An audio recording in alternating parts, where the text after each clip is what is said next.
Hi, this is Lucia with The Art of Love. I'm a dating and relationship expert specializing in helping you get your ex back. Today's topic is do not get back with your ex until you do this. So what is it that you should be doing in no contact besides obviously not contacting your ex? Well, I'm about to tell you. But first, I want to remind you to be sure to subscribe if you haven't already so you don't miss out on any future videos. And while you're at it, tap the bell icon to be notified when a new video is up.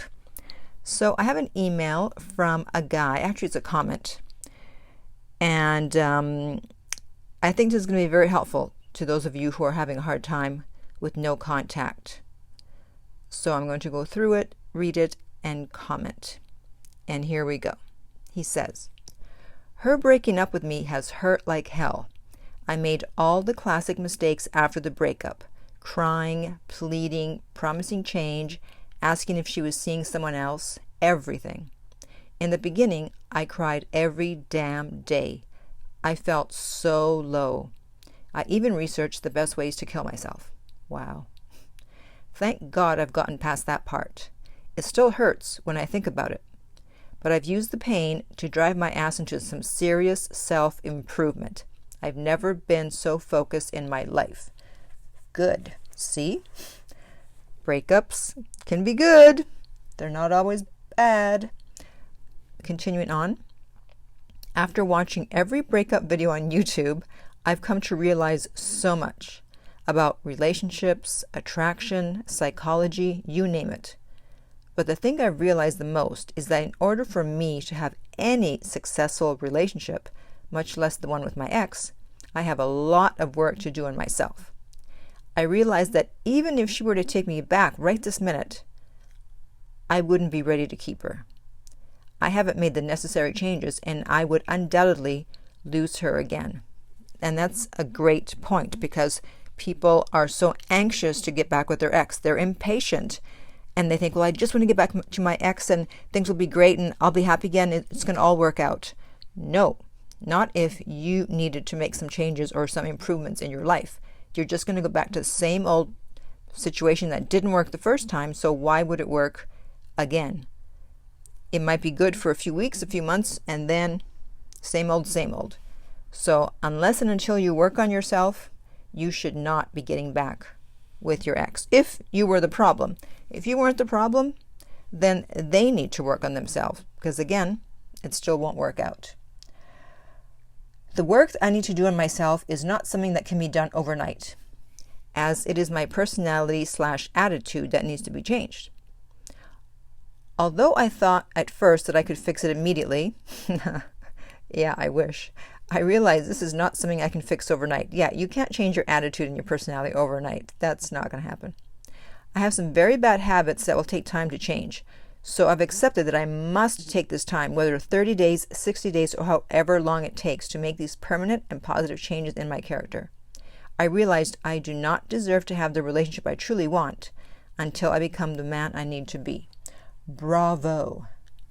Nobody wants a weak man. No, we don't. Begging, crying, confessing undying love. Ew. Bad attitudes, inability to maintain no contact. All these are signs of a weak man. What kind of woman wants that? No one. Unless, well, those are my words, no one. Unless she's just using you for something. Moral of the story, this stuff hurts. I guess he's referring to the no contact. Bad in the beginning for sure, absolutely. But getting better every day. I'm so grateful for this pain though, because without it, I don't think I would have ever been so motivated to make the necessary changes in myself. I now know I must follow no contact regardless of how much I want to reach out, even though this is the worst time of the year to be alone. This time of no contact is for me, not so much for her.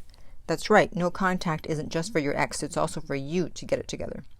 I truly hope that my story will end with her reaching out to me and we get back together as two new people and live happily ever after. I have faith that if I do what I'm supposed to do and follow through with my commitment to improve, then I will eventually reunite with the love of my life. But if after all these days of no contact, and after having made tremendous improvements and she still never reaches out, then I know I will be so much better for the experience and the man I'm becoming. And I will absolutely attract another amazing woman that will most likely last, quite possibly, for the rest of my life.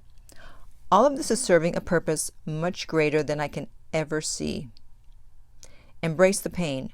Use it to become the best version of you. Have faith.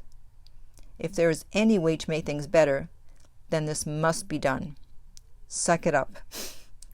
If you can't do the work, the no contact, then don't ever expect to get your ex back. And whether they do come back or not, do it for yourself, so that when life does go on, you don't mess it up the next time. Be strong, bros and bras. This ain't easy. Nothing worth having ever is. Peace and love to you all. I feel your pain. What a great comment that was. Thank you very much to the person who wrote it. So, as you can see, the one thing you must do when you are in no contact is to work on yourself so that you will be the partner, the best partner that you can be, either for your ex, or if you can't get your ex back, then whoever follows your ex. So comment below what you are doing during no contact to improve yourself. Are you doing anything? Or maybe you're not doing anything. I don't know. Maybe you don't think you have to do anything. Hey, who knows? So let me know below. And in the meantime, if you would like my help to get your ex back, you can contact me about private coaching at theartoflove.net. The direct link is below. If you're listening on YouTube, remember to subscribe. And also, if you found this helpful, be sure to like and share. If you're listening on iTunes, I would appreciate if you would rate and review the podcast. And finally, remember that love inspires, empowers, uplifts, and enlightens.